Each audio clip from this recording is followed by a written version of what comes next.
Analisis multivariat. Sebelum kita masuk ke analisis multivariat, kita harus menguji variabel bebas sebelumnya untuk mengetahui apakah ia memenuhi syarat untuk diuji multivariat. Analisis multivariat adalah metode pengolahan data variabel yang banyak dengan tujuan untuk mengetahui hubungan atau pengaruh variabel tersebut. Variabel bebasnya itu usia, pendidikan, pekerjaan, jarak antar kehamilan, dan varietas. Variabel terikatnya itu atau dependen yaitu pendarahan postpartum. Setelah itu kita uji variabel bebasnya satu per satu dengan cara analyze, kemudian deskriptif statistik, kemudian pilih prostat, kemudian masukkan variabel bebas ke raw, kemudian variabel pendarahan postpartum itu di columns. Lalu klik bagian statistik, kemudian centang chi-square dengan RIS, lalu klik OK. Kemudian setelah itu kita uji variabel bebas lainnya dengan cara seperti tadi.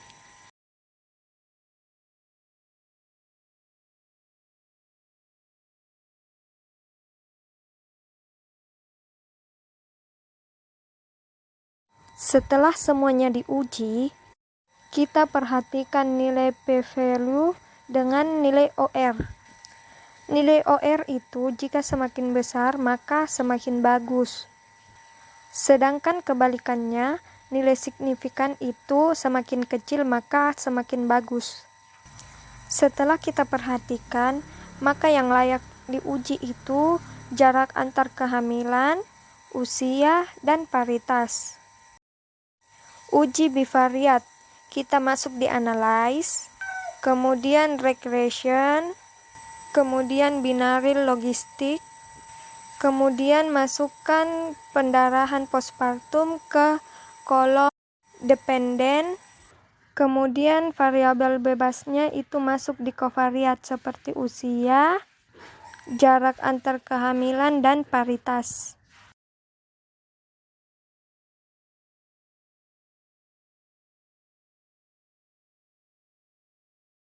Lalu klik save, checklist probabilities, lalu continue.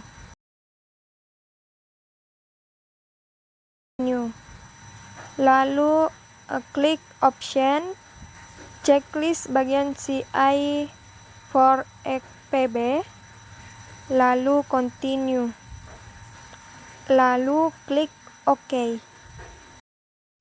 Kemudian setelah ada hasilnya, kita perhatikan tabel bagian bawah yang bagian in the equation. Dari hasil didapatkan yang bisa lanjut ke uji multivariat yaitu variabel bagian usia. Karena p-value-nya itu kurang dari 0,025. Jadi interpretasi dari analisis ini adalah p-value dari usia 0,14 sehingga dapat disimpulkan bahwa ada hubungan antara usia dan kejadian pendarahan postpartum. Nilai OR 0,105 yang berarti ibu dengan usia berisiko 0,105 kali lebih berisiko terhadap kejadian pendarahan postpartum dibandingkan dengan ibu usia tidak berisiko. Uji analisis regresif sederhana. Selanjutnya kita lanjut dengan uji bivariat atau uji analisis logistik sederhana.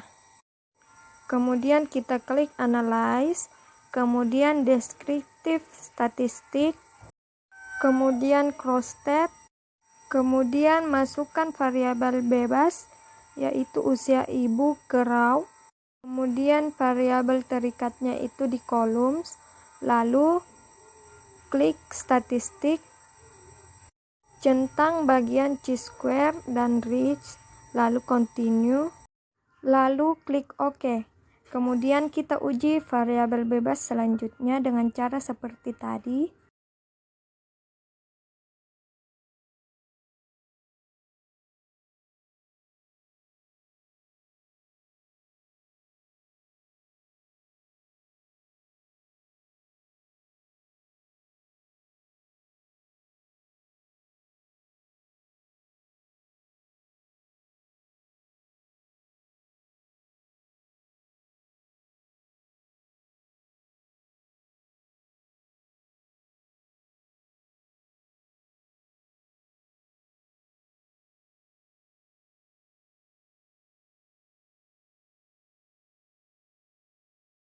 Setelah hasilnya keluar, kita lihat ternyata hanya dukungan keluarga yang bisa diuji karena p-value-nya itu kurang dari 0,05. Kembali ke uji SPSS logistik sederhana, klik Analyze, kemudian klik Regression, lalu Binary logistik, lalu masukkan postpartum depresi ke dalam dependen. Kemudian masukkan dukungan keluarga ke tabel bagian bawah. Kemudian klik Save, lalu checklist bagian probability, lalu klik Continue, kemudian klik lagi bagian Option. Kemudian checklist bagian CI, for XPB, lalu klik Continue, lalu OK. Setelah itu kita lihat hasilnya pada kolom bagian bawah yang in the equation.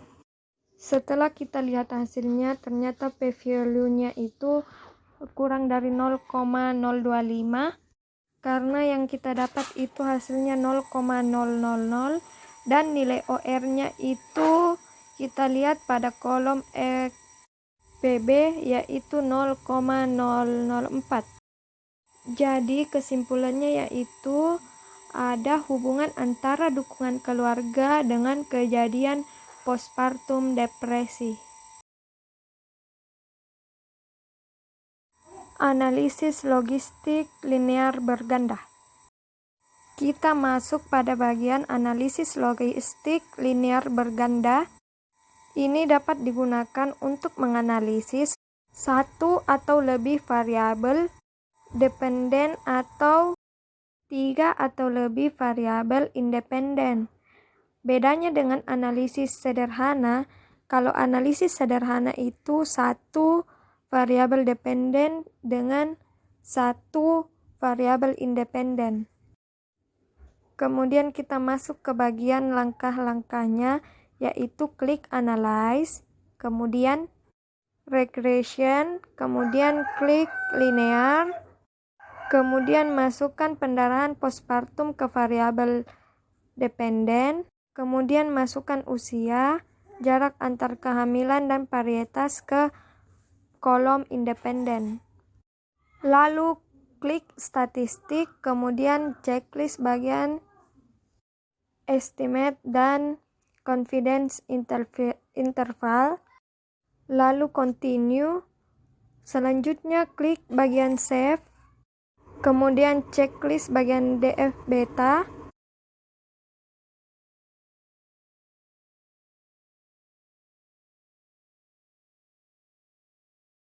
kemudian klik bagian option, lalu klik continue, lalu OK-kan.